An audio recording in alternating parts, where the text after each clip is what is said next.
Good morning.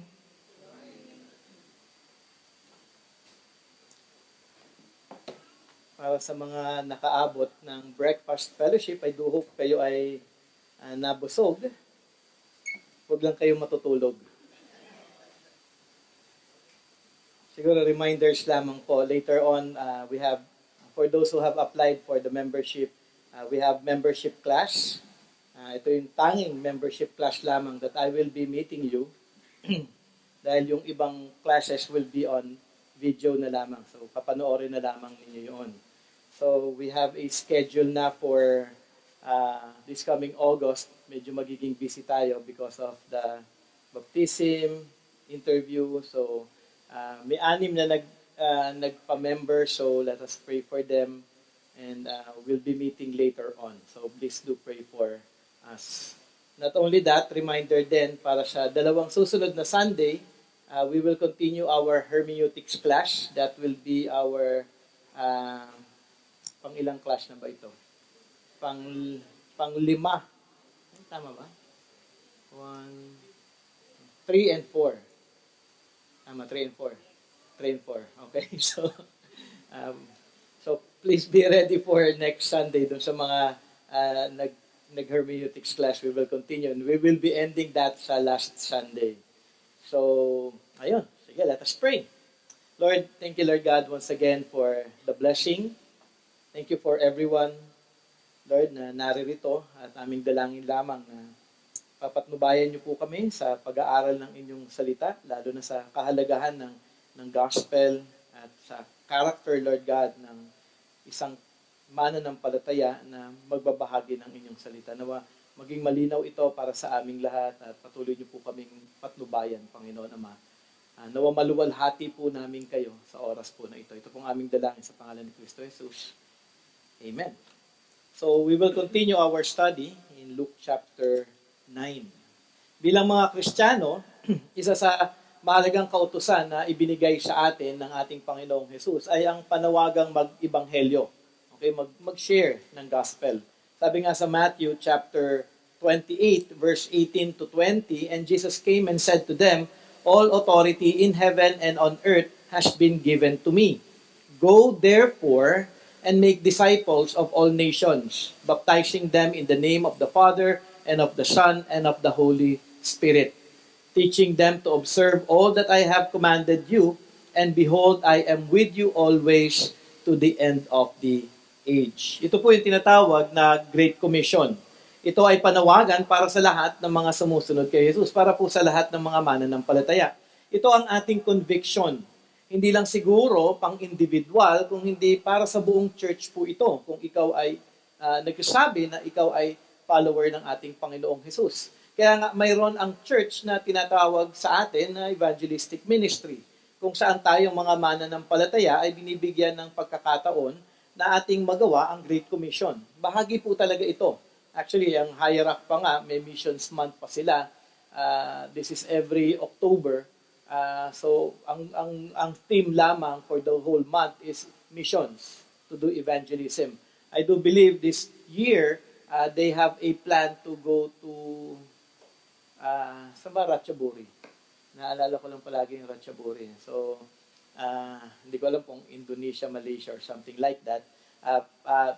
They're going to have an parang short mission trip doon. So dahil importante po yung panawagan ng pagbabahagi po ng mabuting balita. Importante po that we are to share the good news of salvation. So mahalaga po na ito po ay nakikita natin dahil bahagi po ito ng ating personal na panawagan na tayo ay tumugon na magbahagi ng gospel sa iba na hindi pa po nakakakilala kay Kristo Jesus.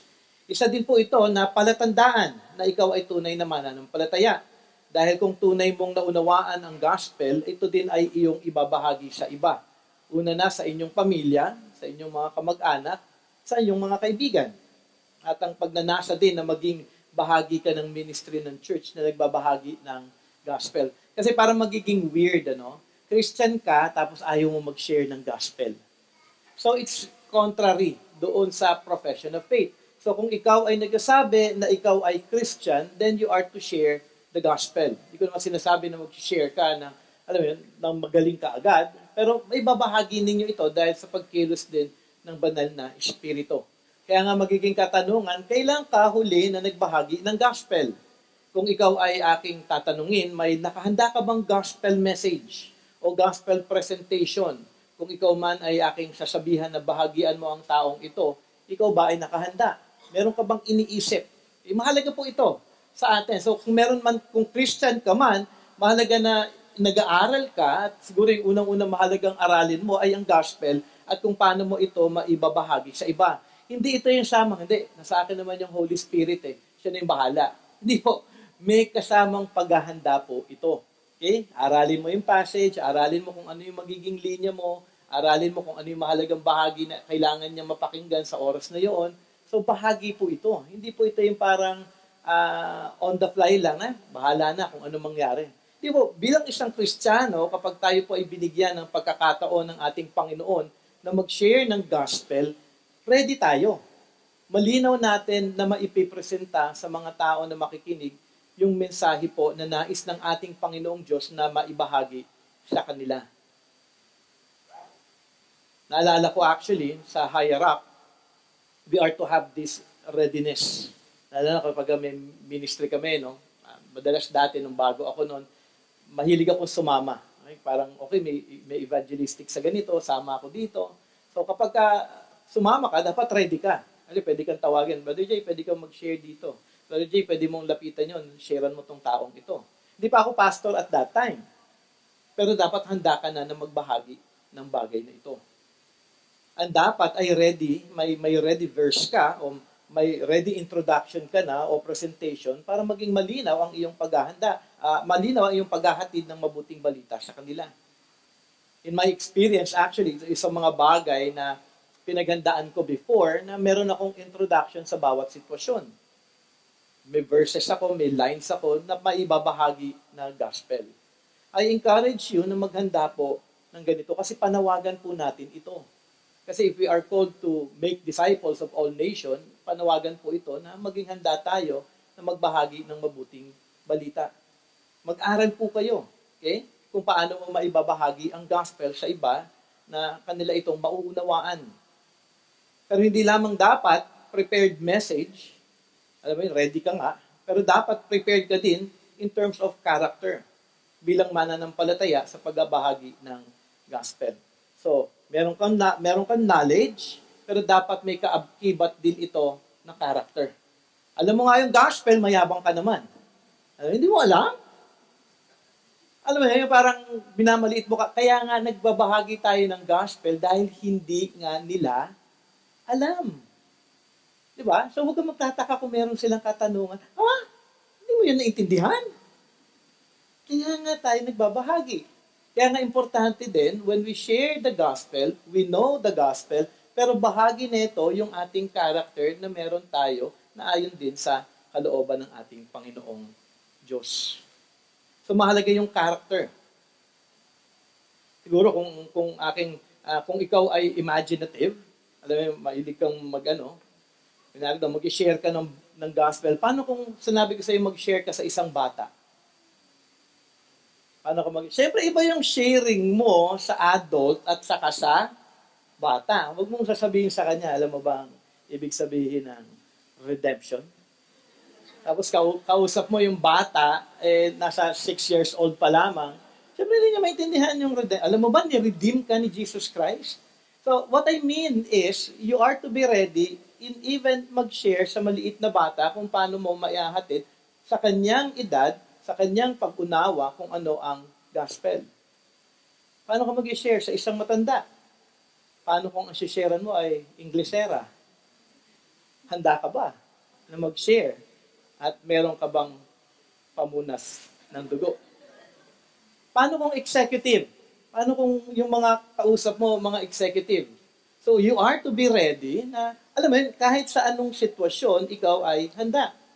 Paano kung ang iyong babahagian ay hindi katalinuhan? Medyo hindi siya nakapagtapos, medyo may kakulangan siya in terms of intellectual ability. Paano mo ito babahagi sa kanila? At marami pang iba. Handa ka ba na maibahagi ang gospel sa iba't ibang tao? Kaya nga maganda maging imaginative kayo. Mahilig kayong mag-isip kayo, paano kung isi-share ito, itong mga bagay na ito. Sa ating church na may membership, ini-encourage ko ang lahat na magbahagi kayo.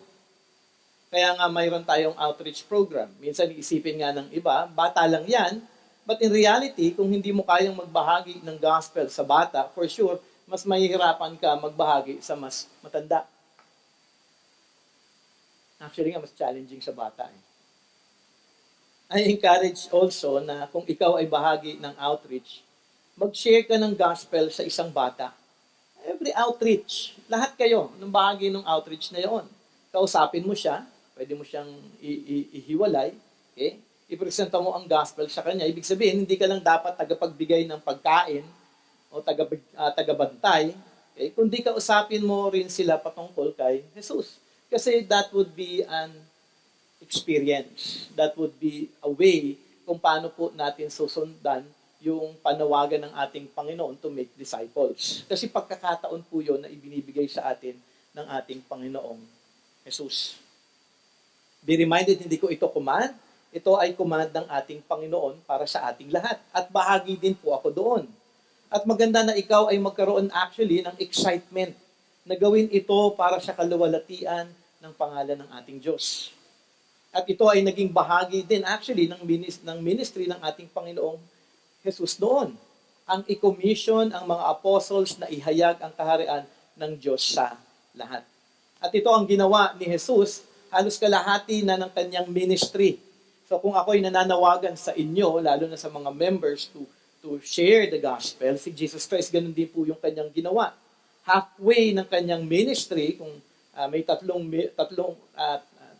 years old, nag-start si Jesus Christ. So around 31 and a half years old na po siya. Dito po siya actually nagbigay po ng paalala o ng command para sa kanyang mga apostles na sila ay magbahagi. So yung first half ni Jesus, ang lahat ay gawain niya. Siya ang nagturo, siya nagpagaling, sa may sakit siya yung nagbi-ministry. Ibig sabihin, may oras, ito yung oras ng pagtuturo, pag-o-observe ng mga disciples sa kanya at paghahanda bago pa man sila tunay na magamit ni Jesus na magbahagi. At mahalaga po na makita natin yun dahil yun din po yung ating pattern. Okay? Kaya nga maganda na makita natin na meron tayong training program dito sa ating church on how we are to share the gospel. Ito din ay dahil sa makikita natin kung bakit pinapasa din ng ating Panginoong Jesus yung ministry na ito to share, to proclaim the gospel dahil lumalawak na rin yung kanyang ministry.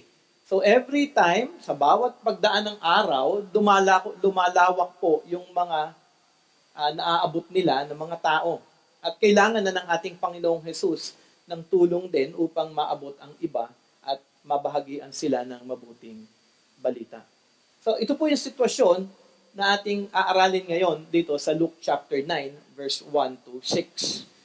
Sabi dito, and I'll be reading in ESV version, and he called the 12 together and gave them power and authority over all demons and to cure diseases. And he sent them out to proclaim the kingdom of God and to heal. And he said to them, take nothing for your journey, no staff, no bag, nor bread, nor money, and do not have 2 tunics. And whatever house you enter, stay there. And from there, depart. And wherever they do not receive you, when you leave that town, shake off the dust from your feet as a testimony against them. They departed and went through the villages, preaching the gospel and healing everywhere. Atin pong aaralin yung 5 katangian ng isang mensahero ng ating Panginoong Jesus. So yung ating outline will be, number 1, yung commission. Okay? Tapos titignan po natin yung profile po ng isang messenger.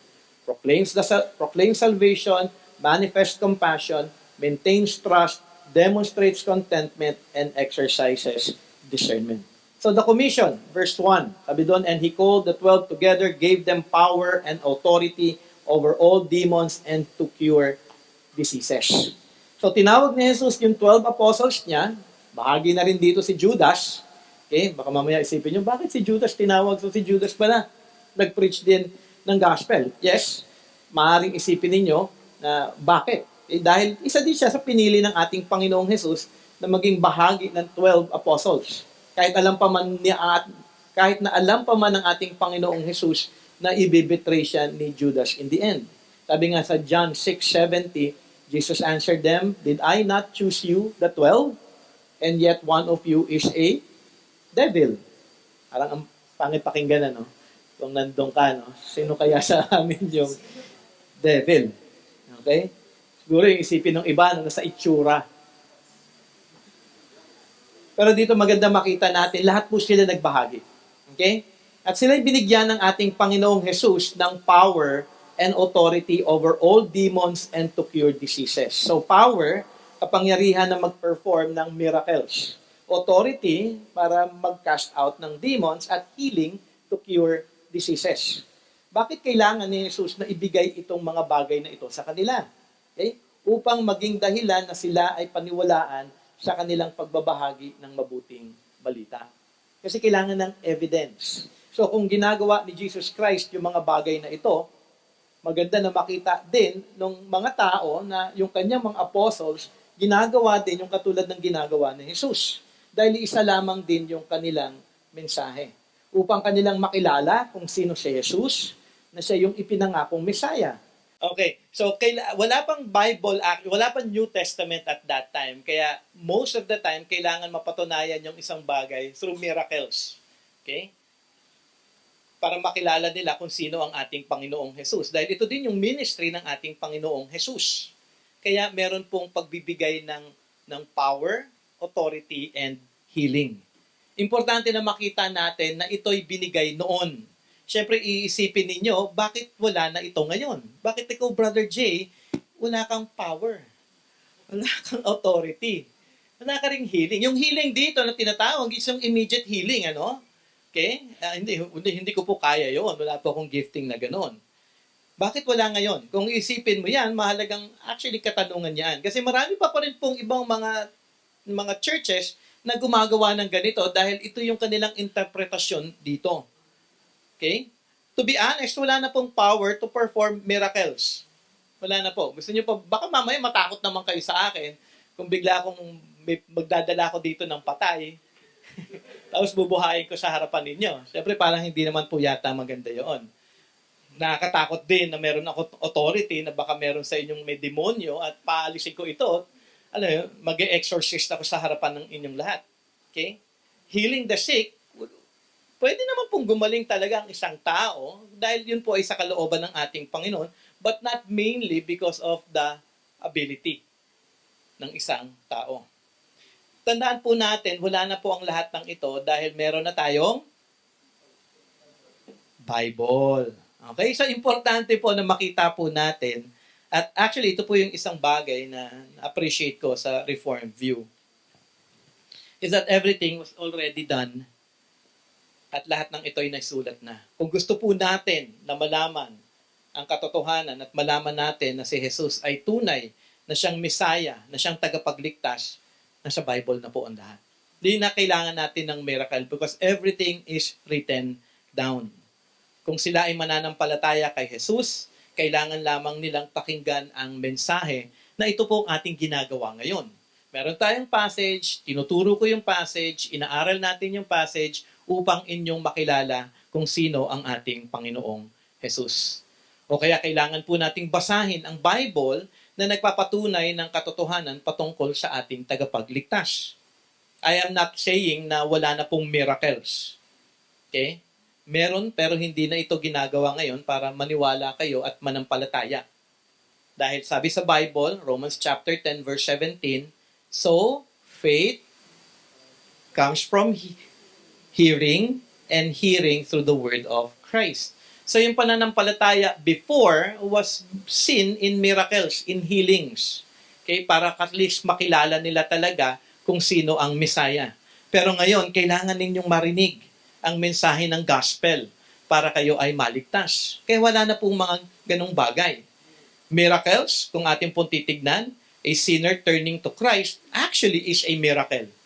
Hindi nyo ba napapansin yun?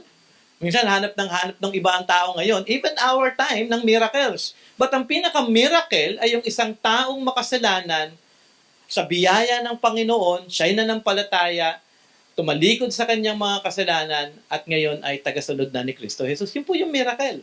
I am a miracle. Kung kayo ay Christian, kayo po ay miracle ng ating Panginoong Jesus dahil out of grace, kayo na walang, hindi kayo, sa tayo, alam natin yung bilang mga mananampalataya na hindi tayo karapat-dapat. Pero binigyan po tayo ng biyaya ng Panginoon na maunawaan natin kung sino ang Diyos, na tayo'y makasalanan at makilala natin si Kristo bilang ating Panginoon na tagapagligtas. Healing? For sure. 'Di ba? Kapag may sakit sa atin, pinag-pray naman natin siya. Pero sa ating pananalangin sa kanila, hindi ito yung parang immediate healing. Hindi katulad ng kay Jesus Christ, 'di ba? Pagka may healing na ginagawa si Jesus Christ, immediate.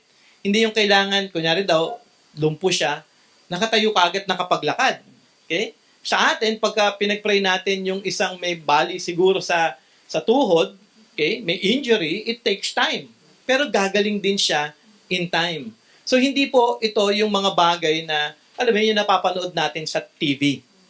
Okay? Sana hindi na kayo nanonood ng mga ganun, ano? Dahil yun pong lahat ng yun ay mga fake.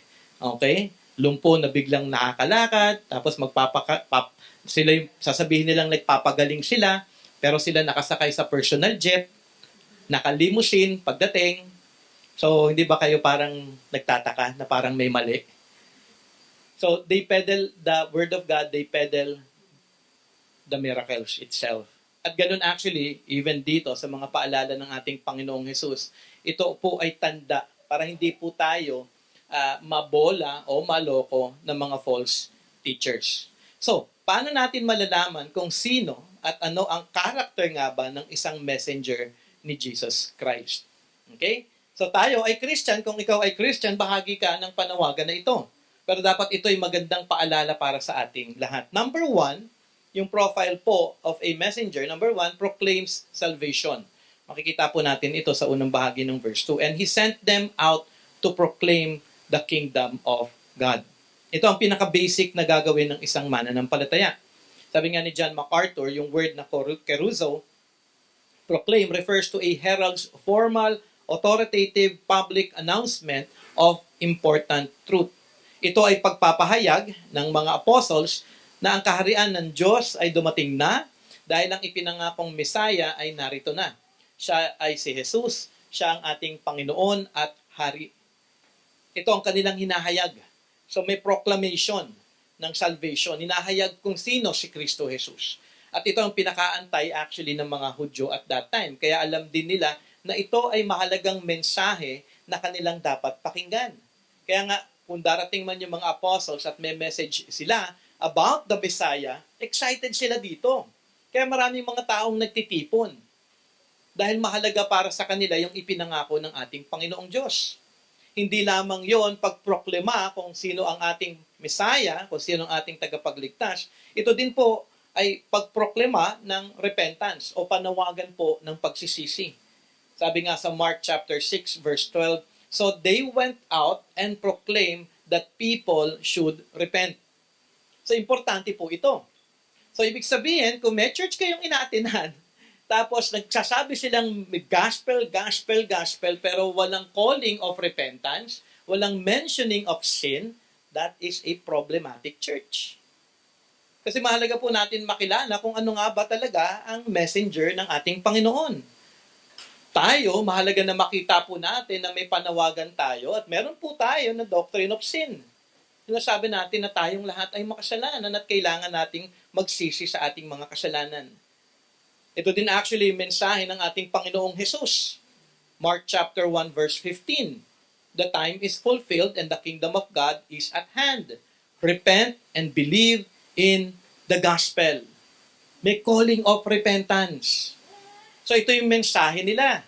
Naalala ko lamang, meron po akong isang nakausap from dati siya from another church. And then, syempre, nakakalungkot yung kanyang life. Hindi maganda yung kanyang past life.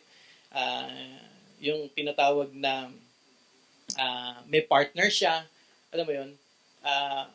Alam ng church, pero never siyang tinawag to repent.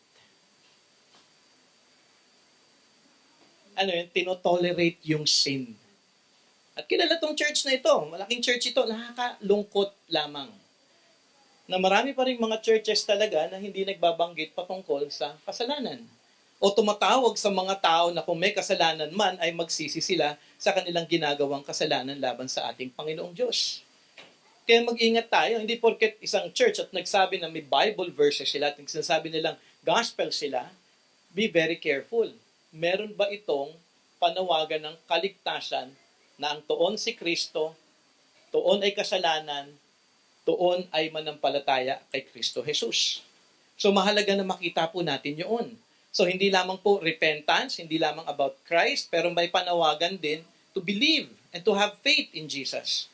Sabi nga sa John chapter 1 verse 12 to 13, but to all who did receive Him, who believed in His name, He gave the right to become children of God, who were born not of blood, nor of the will of the flesh, nor of the will of man, but of God. Ito din ay pagsunod sa plano ni Jesus sa pagbabahagi pa sa ibang lugar. So may panawagan, paghayag kay Kristo, mahalaga po ito, no? Pagka messenger siya, tunay na messenger, may paghayag patungkol kay Kristo, may paghayag sa kasalanan, call to repentance, may paghayag din na manampalataya kay Kristo Jesus. Ito din ay pagsunod sa plano ni Jesus ng pagbabahagi din sa ibang lugar. So, ibig sabihin, we have to go out. Luke chapter 4 verse 43, sabi doon, but He said to them, I must preach the good news of the kingdom of God to the other towns as well. For I was sent for this purpose. And He was preaching in the synagogues of Judea. So kaya niya tinawag din itong mga apostles na ito para magampanan ang kanyang purpose. Na pumunta din sa ibang lugar at magbahagi ng mabuting balita. Ating tatandaan, ang mensahe na ating ibinabahagi ay hindi po pampolitika. Meron pong iba kasing mga churches din, politics. Nakakalungkot po yun. O kaya moral teachings lang. O be good maging mabuti kayong tao, be kind to one another. Okay? Moral teachings. Ito yung mga bagay na ito ay okay, pero kung ang mensahe actually, ang mensahe po na dapat meron po tayo ay patungkol sa kasalanan, kaligtasan at kapatawaran. Ito ang dapat na standard nating lahat. At hindi po natin pwede itong baguhin. Mahalaga na nagtuturo ng mga bagay na karakter na dapat nating ikilalago kay Kristo Jesus. Importante po ang mga bagay po na yun. Pero makikita po natin mas malinaw kung ang mensahero, ang messenger na ito ay nakatuon din sa mga katotohanan ito. Ating tatandaan, ang mga apostol ay unang tinawag, actually una na magbahagi ng gospel sa mga nawawalang tupa ng sambayanan. Makikita natin ito sa Matthew chapter 10 verse 5 and 6. But in the end, ang gospel ay ipapahayag din sa buong mundo. Hindi lamang actually sa bayan ng Israel. Kaya nga binasa natin kanina yung Matthew chapter 28 verse 19 to 20. Tayo din, ngayon, bilang mga mananampalataya, bilang mga Kristiyano, ito ang ating panawagan na ihayag ang kaharian ng Diyos, ang kaligtasang ipinangako na dumating na. So when you share the gospel, ano yung apat na nasabi ko? God, man, Christ, response. Response is to have faith and repentance. So mahalaga po yun. Simple lamang po. And from that, actually, hindi na po kayo mawawala sa inyong pagbabahagi ng mabuting balita. So yung una, proclaim salvation. Pangalawa, manifest compassion. Dagdag na rin po natin dito yung not only sa verse 2b and to heal, sa verse 1b, nakasulat din po doon, to cure diseases. Dahil binigyan sila ng kapangyarihan ni Jesus, yung 12 apostles na ito ay gamitin nila sa pagpapagaling. Okay? Tulad ng aking sinabi kanina, ang pagpapagaling na ito ay dahil bahagi din ito ng ministry ng ating Panginoong Jesus upang ma-validate, mapatunayan na sila ay kaisa ni Jesus at ang kanilang mensahe ay tunay na mapatunayan din na ito ay totoo. Pero itong kapangyarihang ito ay dapat nagmumula sa pagpapakita ng compassion sa mga tao. Okay? Dahil si Jesus ay nagpagaling na ang tuon ay compassion. Okay? Compassion para sa mga may sakit. Sabi nga sa Matthew 14:14, when he went ashore, he saw a great crowd and he had compassion on them and healed their sick.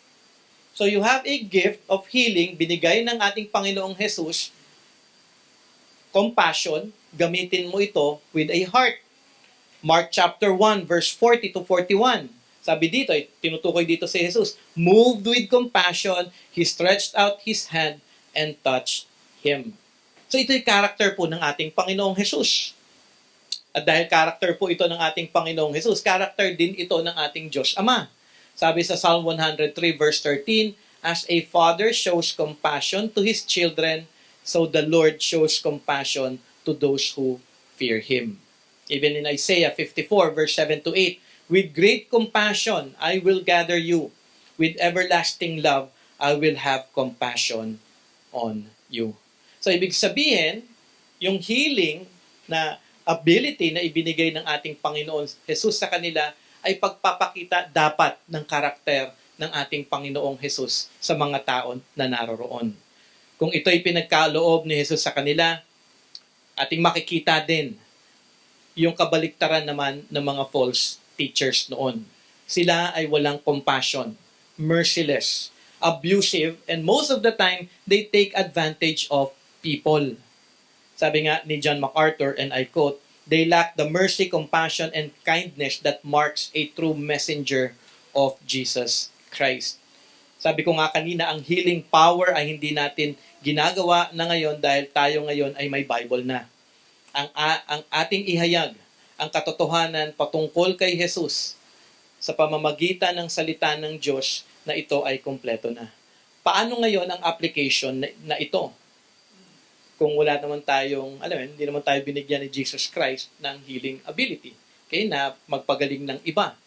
We are to show compassion actually to all by sharing what they really need. At actually, yung sitwasyon ng tao, ang pinaka nakakalungkot po sa kanila, hindi dahil may sakit sila physically. Ang pinaka nakakalungkot po ay yung kanilang kawalan kay Kristo Jesus. So, every people who do not know Christ, we are to show compassion, and we are to show compassion by sharing Jesus Christ. Ibig sabihin, hindi porket may sakit siya, doon lamang papakita natin yung compassion na yon. Kung wala siya kay Kristo, ibig sabihin, maraming tao na pwede po tayong magpakita ng compassion. Mahalaga na makita po natin yun dahil yung kanilang kawalan kay Kristo ay napakahalaga na atin po itong maipakita in a way of compassion. Maawa kayo dahil wala pa sila kay Jesus. Pakitaan natin sila ng compassion sa ating paghahayag ng gospel na ito ang pinakamahalagang balita na kanilang mapapakinggan.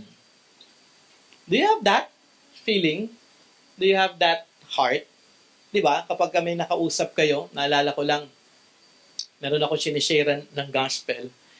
Alam ko nang iba yung kanyang motive. Pray ako actually ng pray. Kasi habang nag-share ako ng gospel, obviously ayaw niya talagang makinig. At most of the time, kapag ayaw kang pakinggan, ano yung nararamdaman mo? Naiinis ka. Di ba? Isipin mo na, nag-share ako ng gospel, ang ginagawa niya.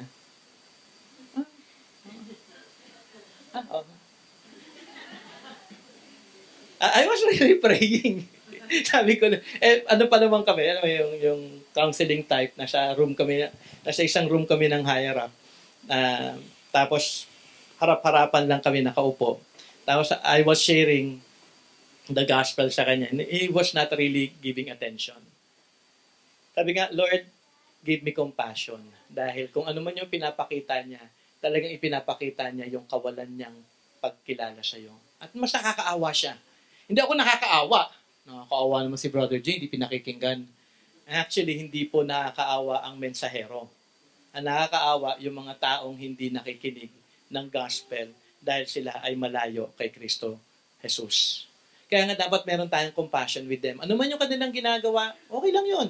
Pag-pray natin. Kasi sabi ko nga sa inyo, di ba? We are emotional people. Emotion is a gift by God. Pero hindi dapat tayo madidikta o hindi dapat tayo magkapasakop sa ating mga emotion. Kung hindi, magkapasakop tayo dun sa katotohanan at panawagan ng ating Panginoon. At ang panawagan natin, ano yung katotohanan? We are to share the gospel. Okay? So mahalaga po na makita natin ito. So at that time, binigyan sila ng healing powers para magpagaling, pero gamitin nila ito with compassion. Number 3, okay, maintains trust. Verse 3. And he said to them, take nothing for your journey, no staff, nor bag, nor bread, nor money, and do not have 2 tunics. Dahil sila ay binigyan ng kapangyarihan ng mga apostles at actually temporary power, meron din pong binigay ang ating Panginoon sa 72 disciples sa Luke chapter 10 na ating aralin soon. Maaari kasi ito na i-abuse. Okay? Maaring abusuhin po ito. Kaya naman binigyan sila ng command kung ano lamang ang kanilang dadalhin.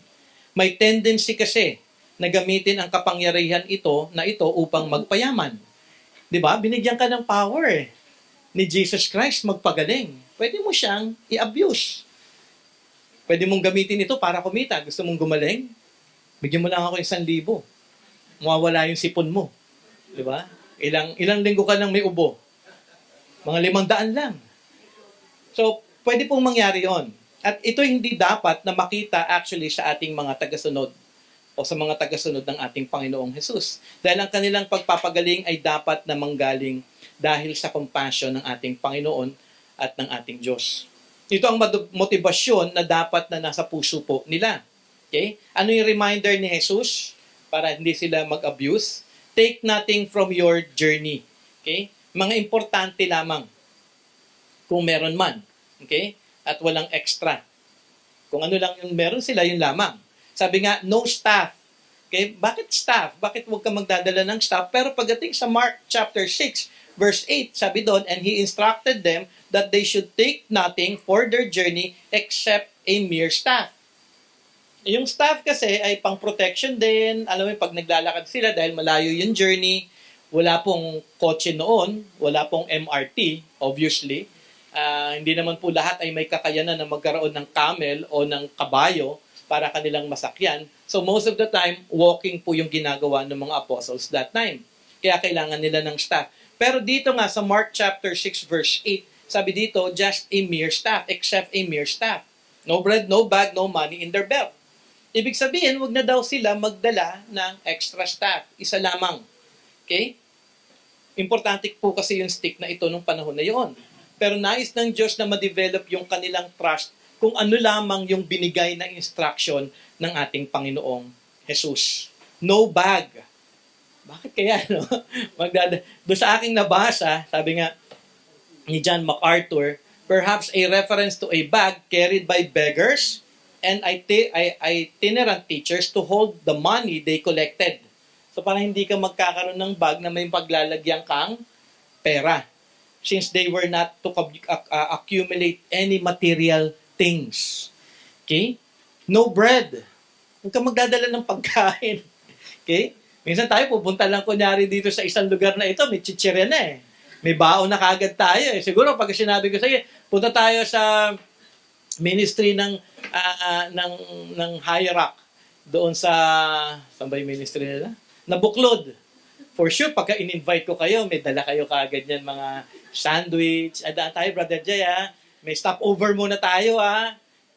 Okay? So, no bread nor money. Okay? Sabi nga doon ni John MacArthur, there was no need for them to take bread or money, and they were not to acquire gold or silver or copper or anything for their money belts. Hindi nila kailangan yon. Kung ano yung ipoprovide ng Panginoon, yun yung kanilang pagtiwalaan. And then sabi nga, do not have 2 tunics.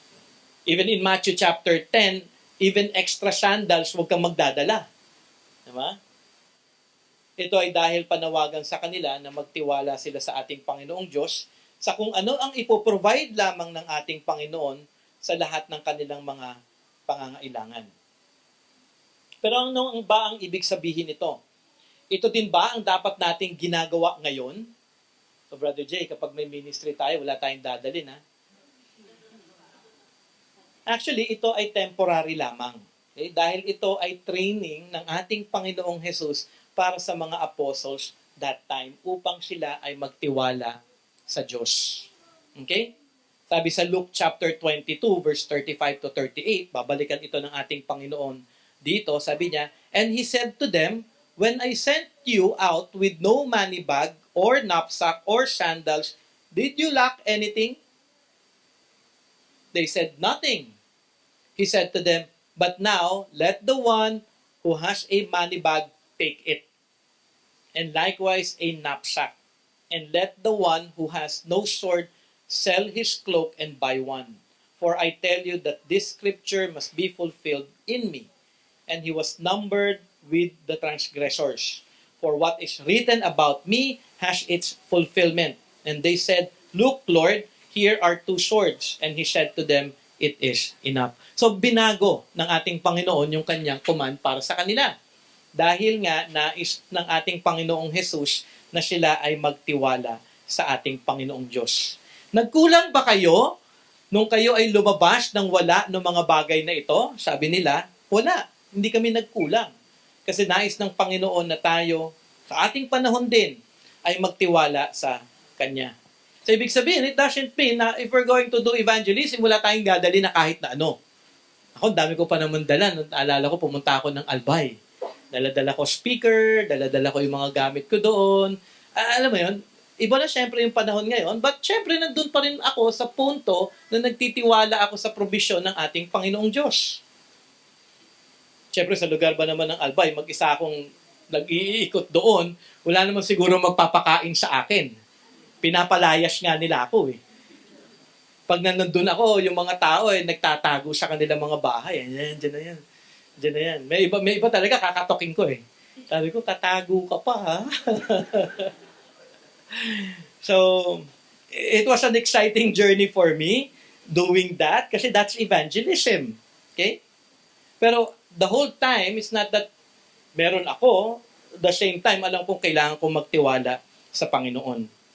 So, ito yung mga bagay na dapat nating makita dito sa bagay na itinuro ng ating Panginoon sa mga apostles at that time, that they are to trust God na siya ang kikilos sa kanila. Susunod, demonstrates contentment sa verse 4. "And whatever house you enter, stay there, and from there, depart."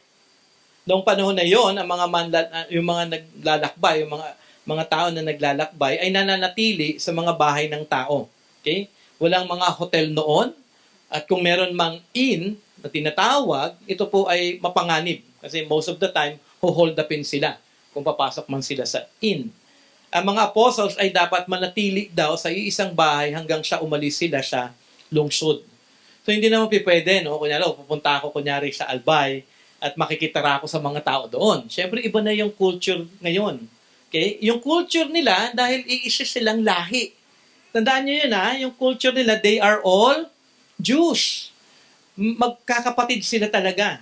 Relatives nila ang bawat isa dahil isa lamang ang kanilang pinanggalingan. Siyempre sa ating panahon, kunyari doon, no, pupunta ako sa Mindanao. Mag-share ako ng gospel. Siyempre, hindi ako pwedeng manatili sa bahay ng isang Muslim, baka patayin nila ako. Okay? So, yung iba, kung ating titignan, hindi po natin pwedeng may apply din yung kanilang sitwasyon. So, dapat silang manatili sa isang bahay. Actually, ito din yung ginagawa ng mga false teachers at that time. Pero ang kanilang ginagawa, sabi nga sa aking naaral, ay lumilipat-lipat sila sa bahay, na nagbabahay-bahay sila, upang mangolekta lamang ng pera mula sa lahat. Ang mga Kristiyano, hindi po dapat ganon. Maging tayo ngayon, mga mananampalataya, ay dapat na maging kontento sa ating kalagayan. Naalala ko na isang reminder sa akin. Pero sinabihan din actually ako ng mga taga Albay before. Kasi nagstay ako dun sa bahay. Sabi nga, kung ano ipapakain sa'yo doon, kainin mo. So, nakwento ko na to sa iba. So, meron silang nilagang pili. Hindi pala kinakain yon. Yung balat? Kinakain. Okay. So, pinakain nila sa akin yon. So, first time ko nakakita na pili na pinalambot, parang, tapos hinain sa harapan ko. Tapos, naglabas sila ng isda. Tapos gulay. Wala akong problema sa isda at gulay. Pero yung pili talaga, parang binigyan pa nila ako ng sausawan. Pero kinain ko yun. So, lunok lang kaagad ng mabilis. So, ibig sabihin, you have to be content kung ano man yung kanilang ihahain dahil syempre, ayaw mo naman na parang, yuck, I don't eat that. So, hindi ba pwedeng ganun? Kumbaga, dapat tayo ay marunong na makiisa din sa mga taong ito para at least tunay nilang makita yung sensibilidad mo rin sa kanila na nais mo silang makilala. Bahagi po yun. Ako, I go from one house to house. Dati nga, nahirapan ako na makipag-usap. Pero in time, may ibang tao doon dahil weekly nakikita nila ako eh. Siyempre sa weekly nakikita nila ako dahil uso sa mga ibang bahay doon may veranda. May veranda, maraming puno. So, minsan uupo yan sa labas. Tapos makikipag-usap na sa akin. So, part yun. Minsan ayaw pa nga nila akong paalisin dahil gusto pa daw nila makipagkwentuhan sa akin. Dahil nga wala silang TV, wala silang kahit na ano. So, opportunity for them na may makausap ng isang taong katulad ko na nakikinig. Siyempre, hindi ko pwedeng silang hindi pakinggan. So, mahalaga na makita natin na yung panawagan na ito ay mag-develop sa kanila ng contentment. Kung ano man yung mapupunta nilang bahay, ano man yung ipagkakaloob nila ng mga taong ito para sa kanila, yun ay dapat na maging bahagi ng kanilang pagkakontento. Ito din actually natutunan ni Apostle Paul.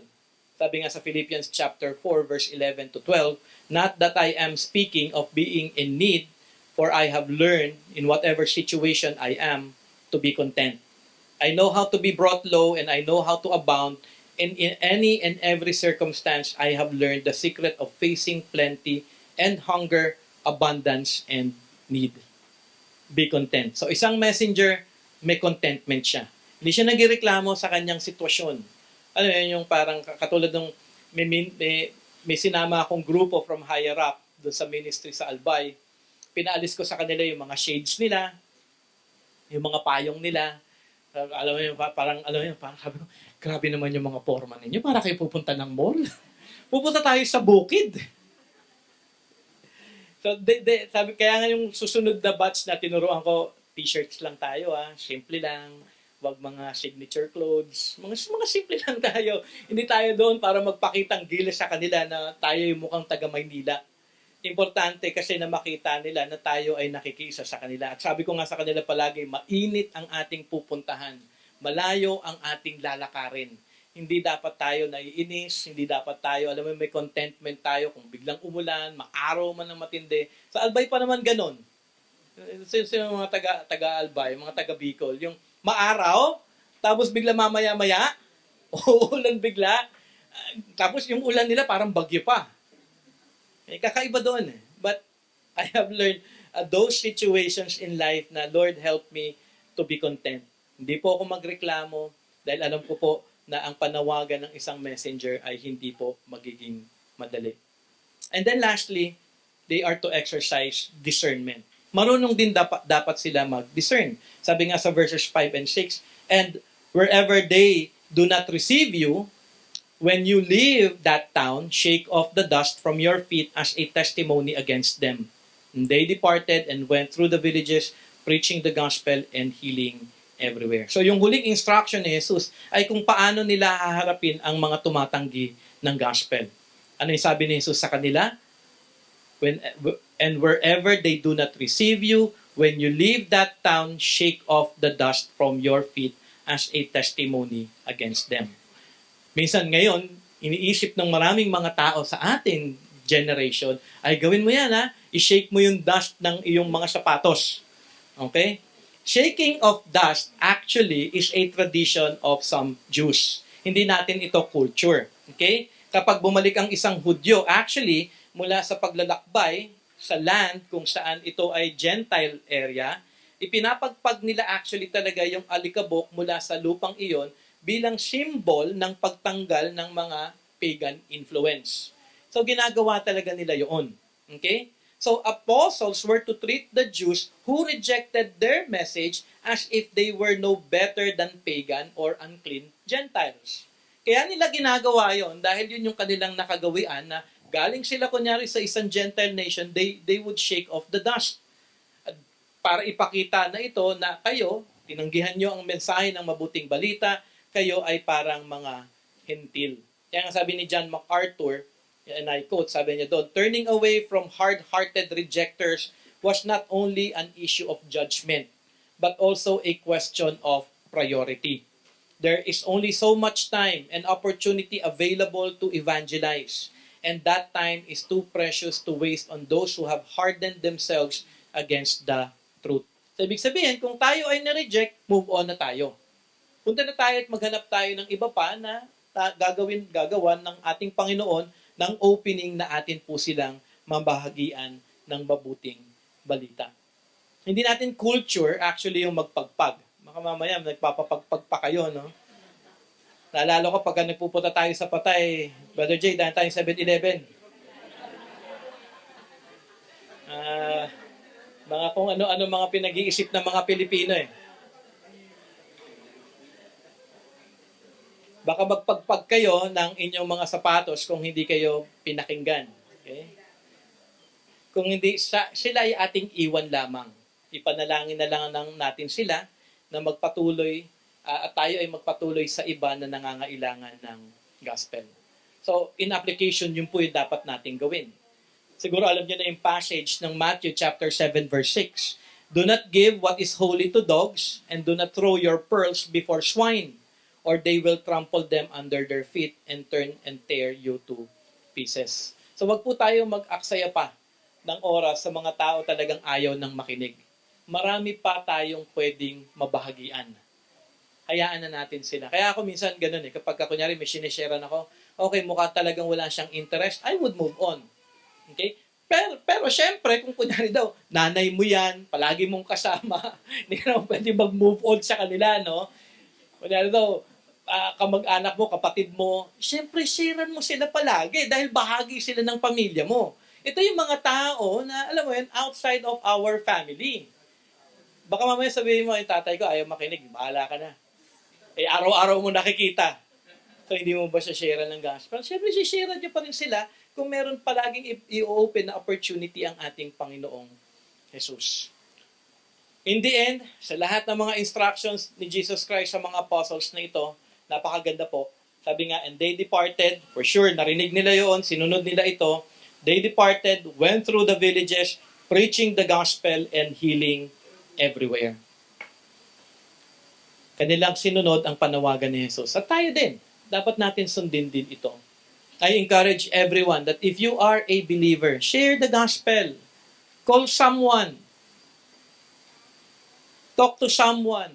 Mag-set kayo ng appointment. Pwede ba tayong mag-coffee? Pwede ba tayong mag-dinner? Sharean niyo po sila. Kaya nga minsan, ito, no, bilang mga Christians, ito yung mga pinakasimpleng approach of sharing the gospel. Kaya birthday mo, magpakain ka. Okay, magpa-coffee ka man lang. Diba? Hindi na kailangan dito. Puno na tayo ng pagkain. Kung baga magpakain ka, mag-invite ka ng mga unbelievers. Okay, busog na yung mga Kristiyano masyado. Mahalaga na, gumawa tayo ng paraan. Kaya, kunyari daw, Christmas, New Year, maraming holidays. O kung kunyari daw, no, Idil Fidir. Dahil walang pasok. Uy, walang pasok. Pwede ba tayong mag-bake? Hindi, di ba? I'm serious. Kasi holiday yun eh. Kung may ka-office mate kayo na hindi pa Christian, uy, Idil Fidir ngayon, walang pasok. Pwede ba tayo magpunta, kunyari, magkita tayo dito, coffee lang tayo, and I want to share something to you. Pupunta yun. Siyempre, libre. Kung sino yung nagaya, siya magabayad. So, make ways. Actually, marami naman pong ways. Marami pong kaparaanan na pwede po tayo makapagbahagi. Pwede tayong, kunyari, may magulang kayo na malayo sa inyo, bumisita kayo, dala kayo something, and then kausapin niyo siya. Siyempre, hindi naman kagad gospel, ano? Alam mo kung bakit nandito ako? Makasalanan ka eh. Hindi ganun. Siyempre, kamustahin mo muna, alamin mo yung sitwasyon, alam mo yun, and then, pagkatapos na siya mag-share, alam mo, actually, pinakatuon ko kung bakit ako nandito is to share something with you about the Word of God. Siyempre, hindi na naman magkasalita yun, kung may dala ka ba naman lechon sa harapan niya. O kaya, andun ka lamang to listen to that person. So, make way. And ang kagandahan sa ating mga mananampalataya, alam natin kung ano yung character, alam natin kung ano yung motive natin, alam natin na tayo ay pupunta sa kanila ayon sa kalooban ng Panginoon. Hindi ba tayo i-bless ni God kung tayo ay mag-share ng gospel?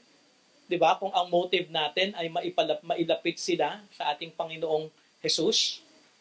So make way, especially to your close friends. Ako, sila yung mga binahagian ko talaga, mga kaibigan ko. Nagbigay ako ng oras sa kanila kahit nakatingin sila sa malayo.